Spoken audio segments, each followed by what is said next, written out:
Aujourd'hui, on prépare des saucisses maison sans viande, sans œufs, sans farine et sans gluten. Oui, oui, tout ça à la fois avec seulement 5 ingrédients. C'est rapide, économique et la texture est complètement bluffante, tu vas voir.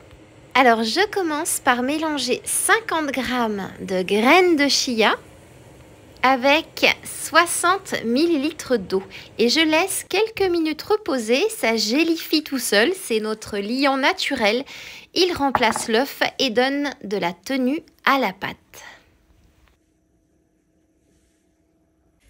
Et pendant que ça prend, eh bien, je verse 120 g de flocons d'avoine sans gluten dans un robot mixeur, j'ajoute 60 g de cerneau de noix, et je mixe, mais attention, pas trop finement. On ne veut pas ici obtenir une farine, on veut une poudre épaisse et granuleuse. C'est cette texture granuleuse qui crée la texture façon saucisse.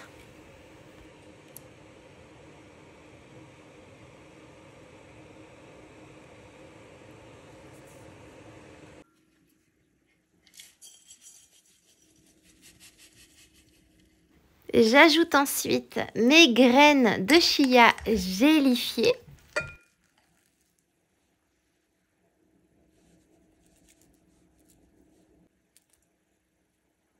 Et côté légumineuses, eh bien, j'utilise 280 g de haricots blancs cuits. Bien sûr, peu importe la variété, mais surtout rince-les bien. Je les passe au robot mixeur pour avoir une purée grossière, surtout pas lisse, on veut garder un peu de texture. Je verse les haricots dans le bol et j'ajoute une cuillère à soupe de concentré de tomate. Et maintenant, si tu le veux, mais c'est complètement facultatif, tu peux parfumer avec par exemple une demi-cuillère à café de cumin et une demi-cuillère à café de galangal réfort si tu aimes les notes bien chaudes. J'en mets très peu car c'est très puissant, mais c'est super bon pour la gorge et pour la respiration. Tu peux également saler si tu le souhaites ou alors saler après cuisson si tu préfères maîtriser en fin de plat. Je mélange à la spatule jusqu'à obtenir une pâte bien compacte.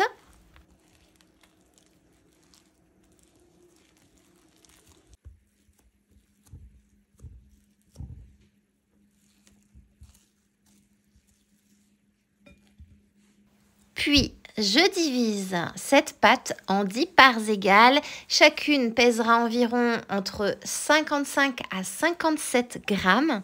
Je roule chaque portion en forme de saucisse.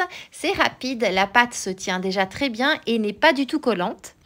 Et c'est parti pour la cuisson vapeur. J'installe mes saucisses dans des petits paniers vapeur. Pas besoin de les emballer individuellement ici. C'est un vrai gain de temps.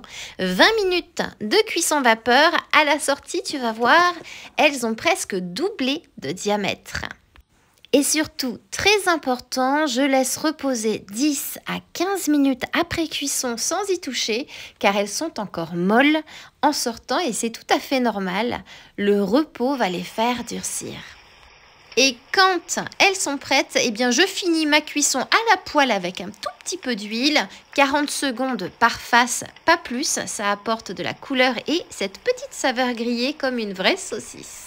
Tu peux aussi éviter la cuisson vapeur et passer directement à la cuisson à la poêle. Mais il sera important de les faire cuire 3 à 4 minutes à feu doux et surtout de les laisser à couvert après cuisson pendant quelques minutes pour les laisser semi-durcir. Mais cela étant, je te conseille vraiment la vapeur car ça reste la meilleure option si tu veux une vraie tenue qui fasse vraiment saucisse.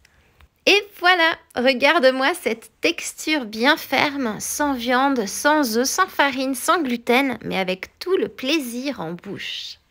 Pour les variantes, sache que tu peux ajouter 1 à 2 cuillères à soupe de levure nutritionnelle pour une petite note fromagée. Tu peux aussi former sous forme de steak haché pour des burgers ou alors des boulettes pour les pâtes. Et pourquoi pas une batch cooking en doublant les ingrédients et ainsi congeler avant cuisson pour en avoir toujours sous la main. Et alors avec une sauce barbecue fait maison, c'est vraiment divin.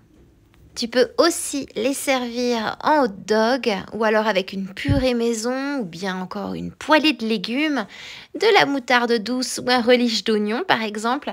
À toi de t'amuser. Et ma question du jour est la suivante. Tu rajouterais quelles épices dans ta version?